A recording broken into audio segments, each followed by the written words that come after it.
ಕಬಾಬ್ ಮಾಡ್ತಾಯಿದ್ದೀವಿ. ಕಬಾಬ್ ಮಾಡೋದಕ್ಕೆ ಮೊದಲಿಗೆ ಮೊಸರು, ಧನಿಯಾ ಪುಡಿ,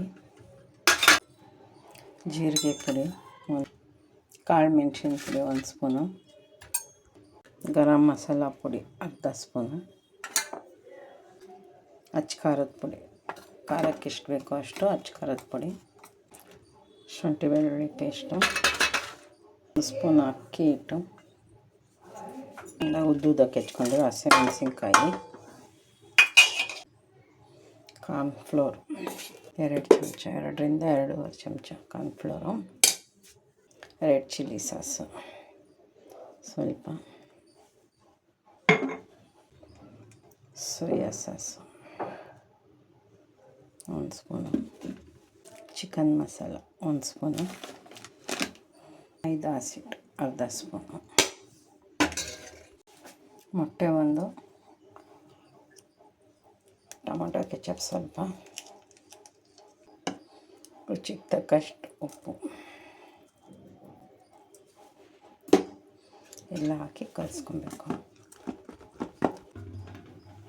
ನಿಂಬೆಹಣ್ಣಿನ ರಸ ಎಲ್ಲ ಹಾಕಿ ಚೆನ್ನಾಗಿ ಕಲಿಸ್ಕೊಬೇಕು. ಎಲ್ಲ ಹಾಕಿ ಕಲಿಸಿದ್ಮೇಲೆ ಅದಕ್ಕೆ ಚೆನ್ನಾಗಿ ತೊಳ್ಕೊಂಡಿರೋ ಚಿಕನ್ ಹಾಕಬೇಕು.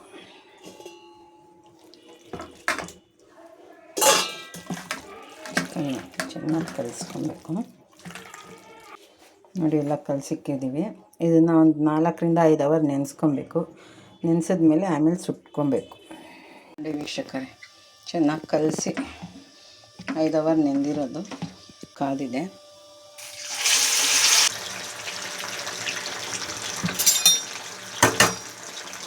ವೀಕ್ಷಕ ಕಬಾಬು ಇಷ್ಟು ರೋಸ್ಟ್ ಆದರೆ ಸಾಕು. ಕಬಾಬ್ ಆಗಿದೆ. ಮನೆಯಲ್ಲೇ ಫುಲ್ಲು ಕ್ರಿಸ್ಪಿಯಾಗಿ ಟೇಸ್ಟಾಗಿ ನಾವು ಮನೆಯಲ್ಲೇ ಮಾಡ್ಕೊಬೋದು. ಹೋಟೆಲ್ ಕಬಾಬ್ಗಿನ್ನ ತುಂಬ ಚೆನ್ನಾಗಿರುತ್ತೆ ನಮ್ಮ ಮನೆ ಕಬಾಬೇ. ಬಿಸಿ ಬಿಸಿ ಕಬಾಬ್ ರೆಡಿಯಾಗಿದೆ.